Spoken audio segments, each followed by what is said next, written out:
పెద్ద ఎత్తున సంబరాలు జరుపుకున్న నగరి పట్టణ తెలుగు తమ్ముళ్ళు. చిత్తూరు జిల్లా నగరి మున్సిపాలిటీ తెలుగుదేశం పార్టీ నాయకులు, తెలుగుదేశం పార్టీ జాతీయ అధ్యక్షులు మాన్యశ్రీ నారా చంద్రబాబు నాయుడు 4వ పర్యాయంగా ముఖ్యమంత్రిగా ప్రమాణ స్వీకారం చేయ సందర్భంగా నగరి శాసనసభ్యులుగా శ్రీ గాలి ప్రకాష్ ని జిల్లాలోనే అత్యధిక మెజారిటీతో గెలిపించిన నగరి ప్రజలు కృతజ్ఞతాపూర్వకంగా నేత్ర ప్రదాతగా ప్రసిద్ధిగాంచిన గ్రామ దేవత నగర శ్రీ దేశమ్మ తల్లి ఆలయంలో ప్రత్యేక పూజలు, అభిషేకాలు పట్టణ తెలుగుదేశం పార్టీ ఆధ్వర్యంలో నిర్వహించారు. తదుపరి ఆలయంనకు విచ్చేసినటువంటి భక్తులందరికీ స్వీట్లు పంచారు. నగరి టవర్ క్లాక్ నందు ఎన్టీఆర్ విగ్రహంనకు గజమాల వేసి పెద్ద ఎత్తున బాణసంచా కాల్చారు. అక్కడ విచ్చేసినటువంటి ప్రతి ఒక్కరికి సుమారు 10 కేజీల లడ్డు మరియు అల్పాహారము పంచి సంబరాలు జరుపుకున్నారు.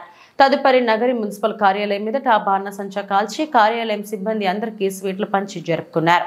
కార్యక్రమానికి పట్టణ ముఖ్య నాయకులు, తెలుగుదేశం పార్టీ సీనియర్ నాయకులు, జనసేన, బీజేపీ నాయకులు పాల్గొన్నారు.